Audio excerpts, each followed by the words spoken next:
Today's lessons are continuing on our electrochemistry topics with the following learning goals. I'd like to calculate Gibbs free energy from Ecell. Our second goal today, to calculate the equilibrium constant from Ecell. And these are standard values. We'll calculate Ecell in a non-standard condition. Notice now that it doesn't have the supernaut up there. To compare a voltaic cell to an electrolytic cell is our learning goal 4. And finally, to calculate time or mass using stoichiometric ratios in an electrolytic cell. So with 5 learning goals today, we'll begin with the first example of learning goal number 1. We would like to calculate Gibbs free energy from Ecell information, and that is of standard conditions. So with Ecell standard conditions, Gibbs free energy, to remind ourselves, has a formula. Delta G is equal to negative NF standard condition Ecell. Delta G stands for Gibbs free energy. It determines the spontaneity of a reaction. We know for delta G to be negative indicates a spontaneous reaction. We'd also know that the standard value for Ecell must be positive to represent a spontaneous reaction. N stands for the number of moles of electrons being exchanged in our oxidation-reduction reaction. And finally, F is Faraday's constant. It is a number that we will learn or have written on our equation page, is 96,485, and its unit is a joule over volt mole, representing moles of electrons. In this half reaction, we have 2 moles of +3 gold, aqueous, reacting with 3 moles of solid magnesium, forming 2 solid moles of gold and 3 Mg2 positives.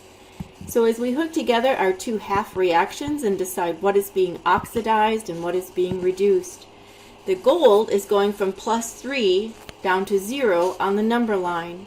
It is becoming more negative. This is our reduction half reaction. Magnesium is going from 0 to a +2. It is our oxidation half reaction.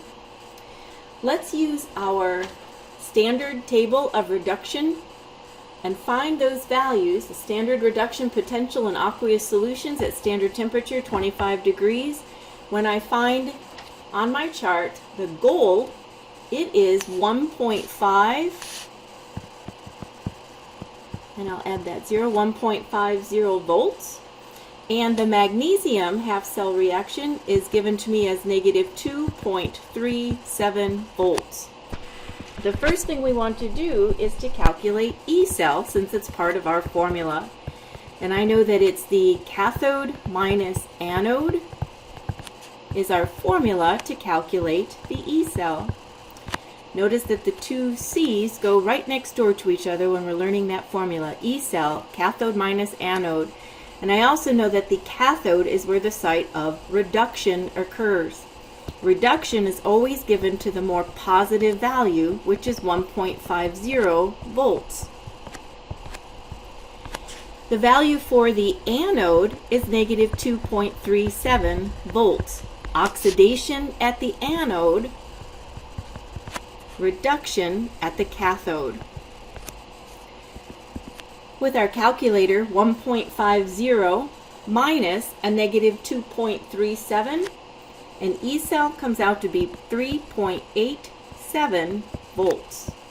It's not a very good 8, sorry. 3.87 volts.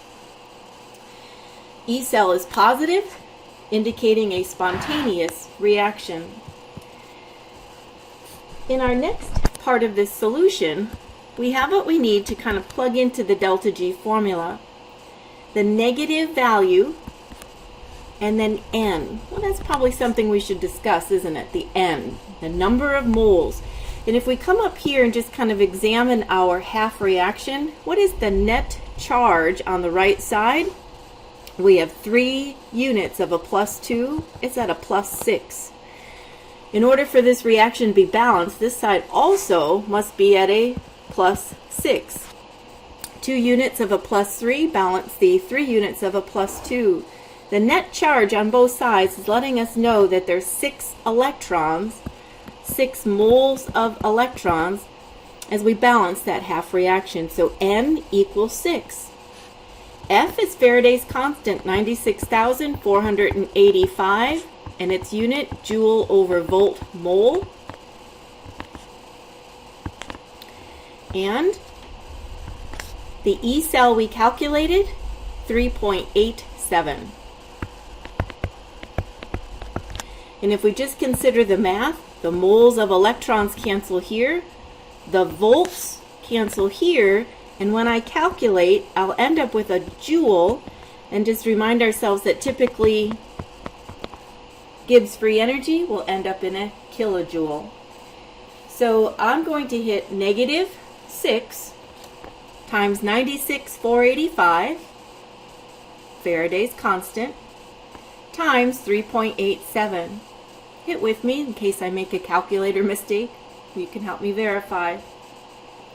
I'll also divide by 1,000 and report my answer in a kilojoule, and I find negative 2,240.4 kilojoules.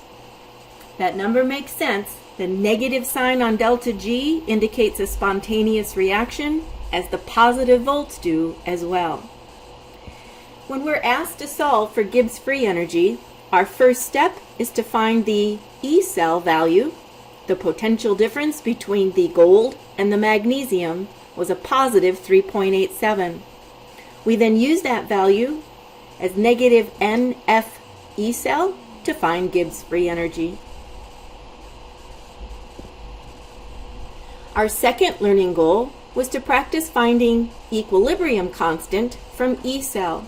And again, I'm going to make that a standard value. At standard conditions, the Ecell in relationship to the equilibrium constant is given by this equation.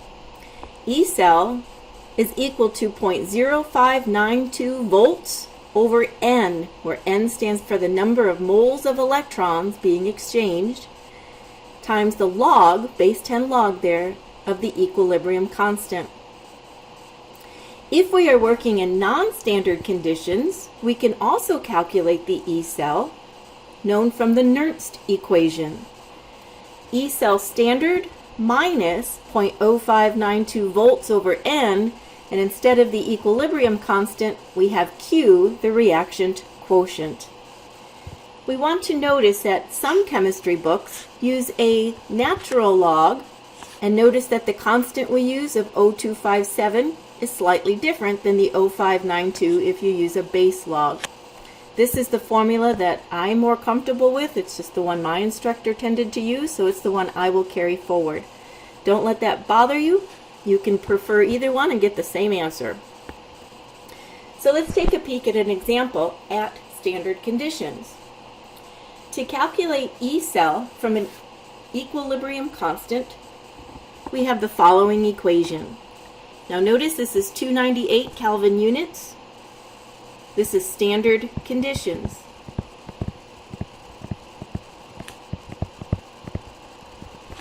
So my formula will simply be Ecell at standard conditions is equal to 0.0592 over N times the log of our equilibrium constant. Remember, there's quite a few numbers that have been simplified, including Faraday's constant, and just so we get that 0.592. It's developed in your reading if you wanted to further read about it, how we come up with a simplified value here, 0.592, from a bunch of constants. So that's where it's coming from. So I notice that iron from 0 to +2 is being oxidized.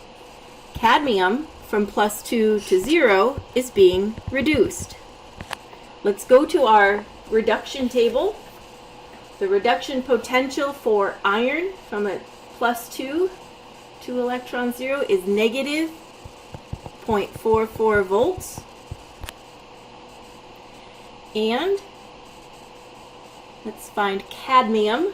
CD, just a couple above, is negative 0.40 volts. Negative 0.40 volts. So to get our Ecell at standard conditions, we need to do cathode minus anode. Reduction, the more positive value, negative 0.40, minus the oxidation, negative 0.44 volts. Ecell comes out to be 0.04 volts, a positive value indicating a spontaneous reaction. Knowing that a reaction is spontaneous is telling us that it's moving from the left to the right, indicating that products are being favored. I bet our equilibrium constant will be greater than 1. We now have our value of Ecell to be 0.04 volts. We'll continue with our formula above, O592, our constant, set over N, the number of moles of electrons exchanged in our redox reaction. Easiest way to determine that is finding the net charge on either side of the equation. To be a balanced redox reaction, we are balanced both by mass and charge. On the left and on the right, they are balanced at a +2 charge. So the number of moles of electrons that have been exchanged in this redox is 2.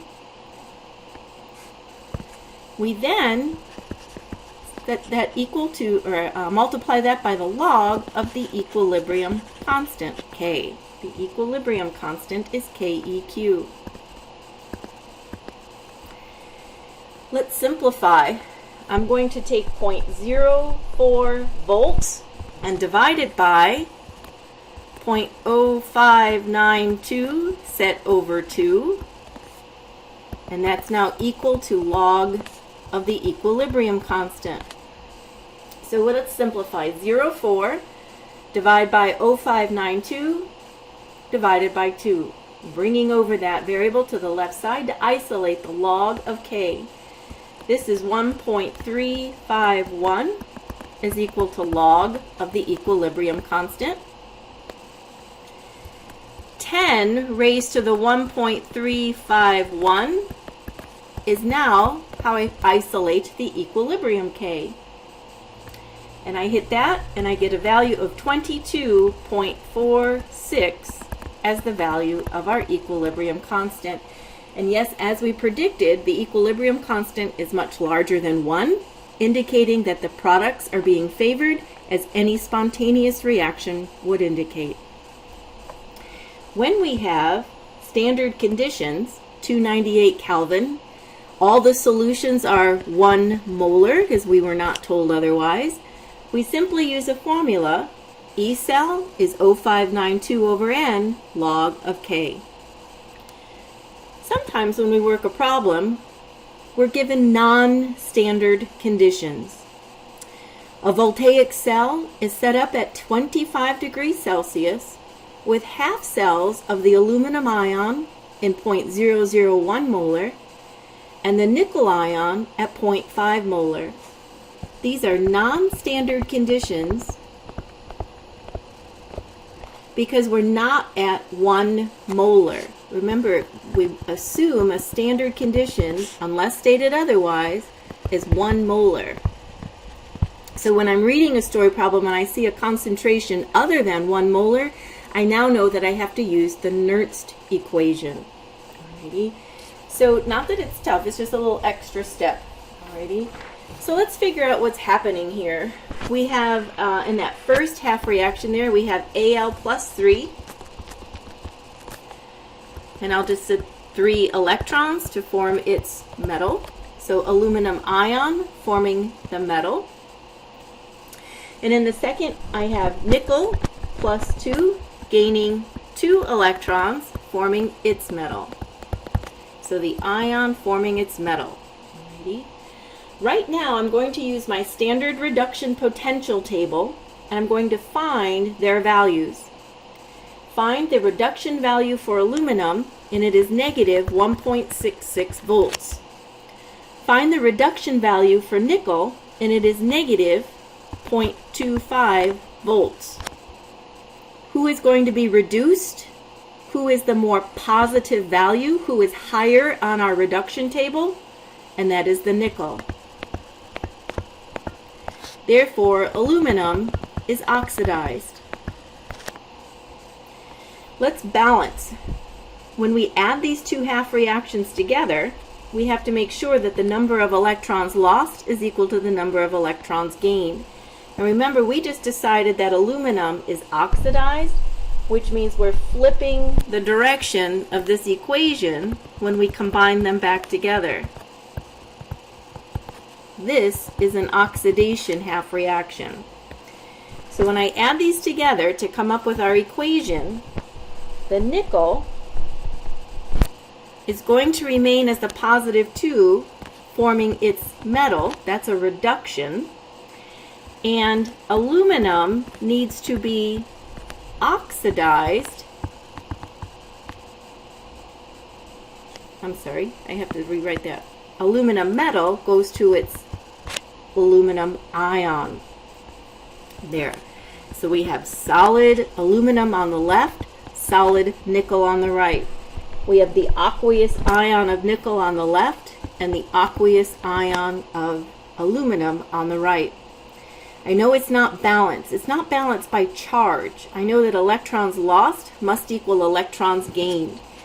If I have 3 electrons in one of the half cells and 2 electrons in the other, we're going to distribute so that they both turn into 6s. So I'll need to distribute a 2 through the aluminums, and I'll need to distribute a 3 through the nickels. And now what I have is a +6 on both sides. We've balanced both by charge and by mass by distributing with the 3:2 stoichiometric ratio.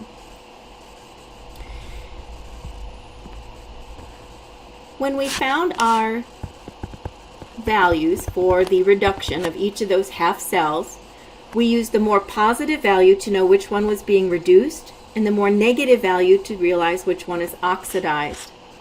To find the Ecell at standard conditions, we take the 0.25 from nickel, negative 0.25, and we subtract the negative 1.66 from the aluminum. We're finding the standard Ecell for this reaction. Ecell negative 0.25 minus negative 1.66, and I come up with a positive 1.41 volts. This is a spontaneous reaction with a positive voltage.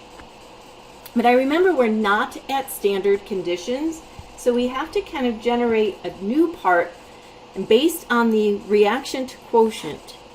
So let's remember what those concentrations were. I had to pull up. The aluminum ion was at 0.001 molar, and the nickel ion was at 0.50 molar.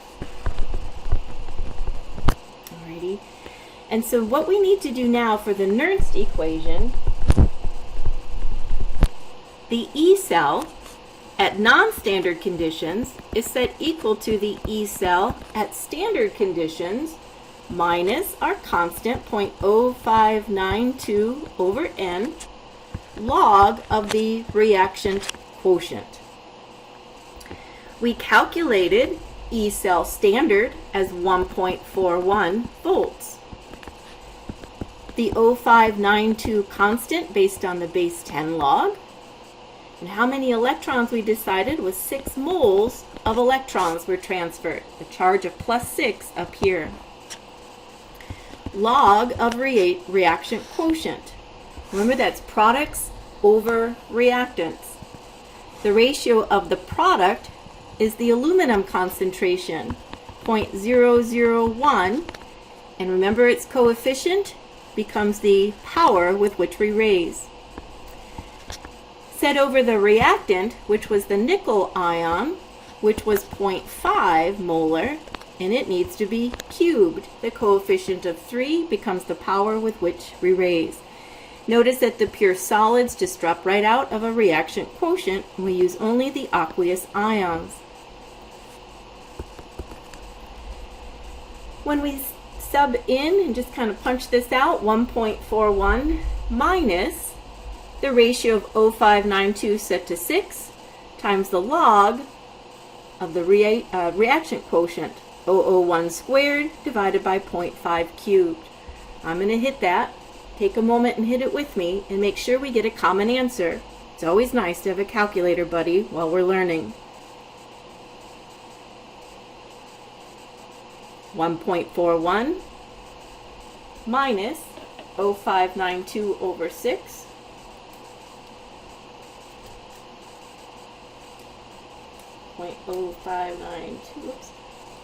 92 over 6 times log of 0.001 squared, and then over 0.5 cubed, close my parentheses, equal, and I get 1.46 volts. A little bit different from the standard potential, right? So we had a more concentrated solution. At the standard conditions, we see that that affected overall the potential difference between aluminum and nickel at non-standard conditions. I wouldn't expect a severe change. If 1.41 was the standard conditions, it slightly changed at non-standard conditions.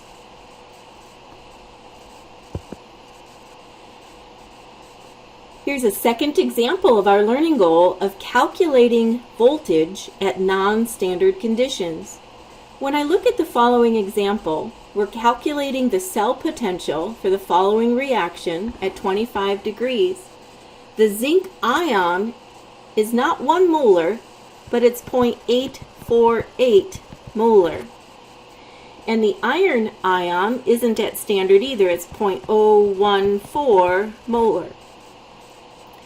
So those are the conditions that are referred to as non-standard conditions, and therefore we know to use the Nernst equation.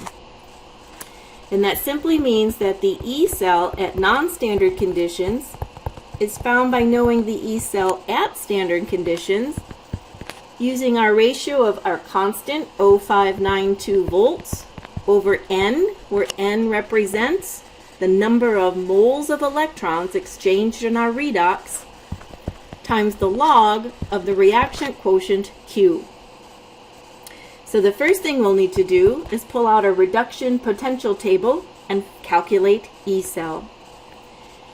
When we're looking at zinc going from Zn to Zn plus 2, I understand that's oxidation. It's becoming more positive. The zinc ion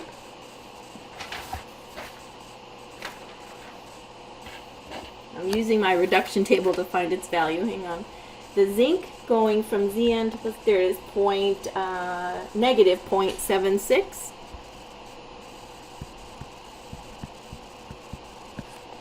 And the iron, Fe plus 2 to Fe, for the iron, I'm finding negative 0.44. Alrighty. So my Ecell for standard conditions would be found by taking the value that occurs at the cathode, and reduction occurs at the cathode. We want the more positive number written first, negative 0.44 volts. We're going to subtract the more negative number, the oxidation value, which is negative 0.76 volts. Negative 0.44 minus a negative 0.76, and I get 0.32 volts, a positive sign indicating a spontaneous reaction. So now we can calculate the non-standard Ecell by placing in our standard value of 0.32 minus the ratio of 0.592 volts over N. When I want to determine N, I look at a side of an equation and find its net charge. And I know they have to be equal, because that's the idea of balancing redox, is by mass and charge. the left and the right have a net +2, meaning 2 moles of electrons were transferred in that redox reaction, times the log of the ratio of products over reactants. The product is the zinc ion. Its value is 0.848 molar, divided by the reactant concentration of 0.14 molar. The product over reactant.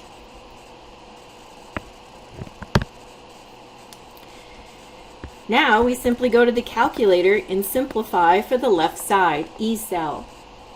0.32 divided by the ratio of 0.32 minus the ratio of 0.592 over 2, close parenthesis, log 0.848 over 0.41 equals, and check me, I like to have calculator buddies, 0.267 volts. The voltage for the non-standard cell between zinc and iron.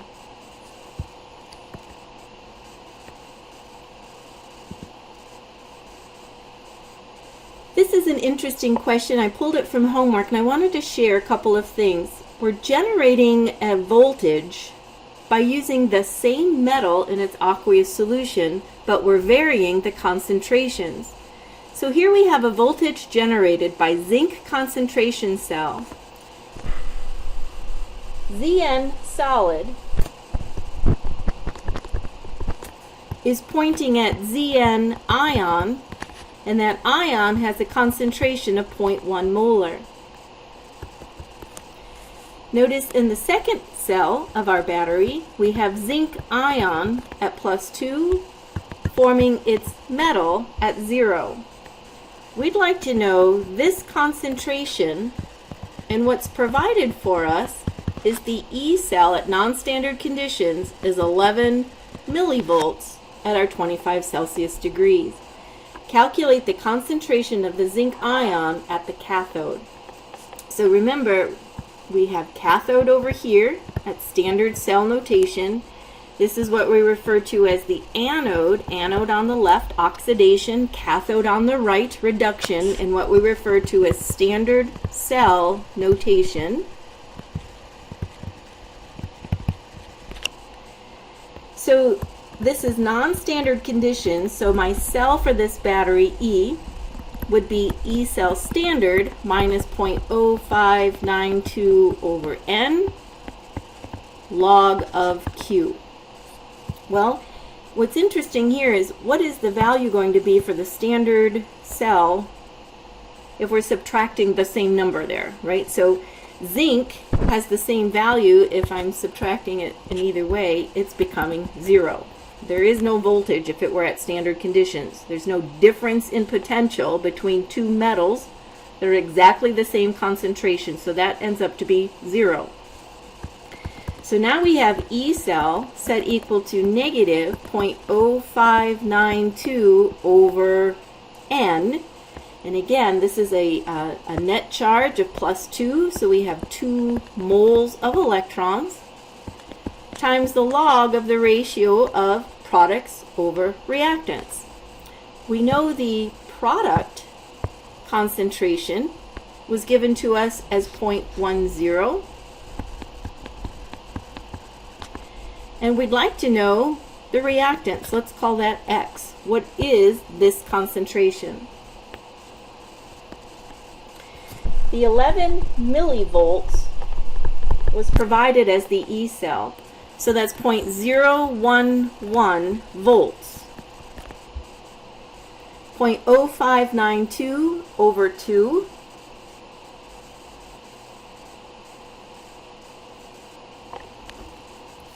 times log of 0.1.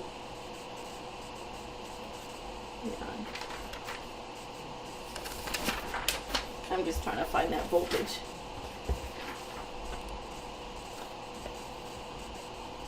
Here it is. All right, so I'm going to just simplify this first. How about that? We'll hit 0592 over 2, and that's negative 0.0296 log of 0.1 over x. 0.011 volts divided by negative 0.0296 is now equal to log 0.1 over x. See what I've done? I'm just going to bring this over here by dividing both sides. Alrighty, so then I'll simplify the left, and I have that as negative 0.3716 is log of 0.1 over x. Let's get rid of the log. 10 raised to the negative 0.3716 is equal to 0.1 over x. I'm going to simplify 10 raised to the negative 0.3716. And we have this. Multiply both sides by x.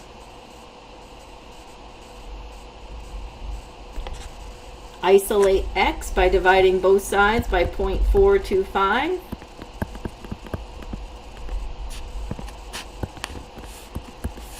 And x now is set equal to 0.1 over 0.425.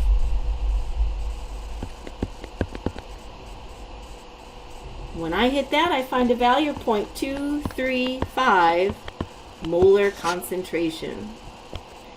We solved for the concentration of the zinc ion at the cathode as 0.235 molar concentration.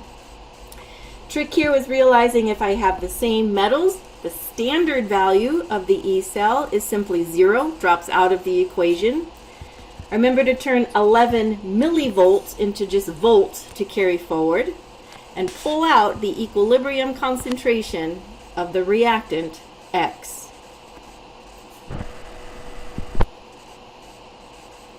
I'm going to pause my video here.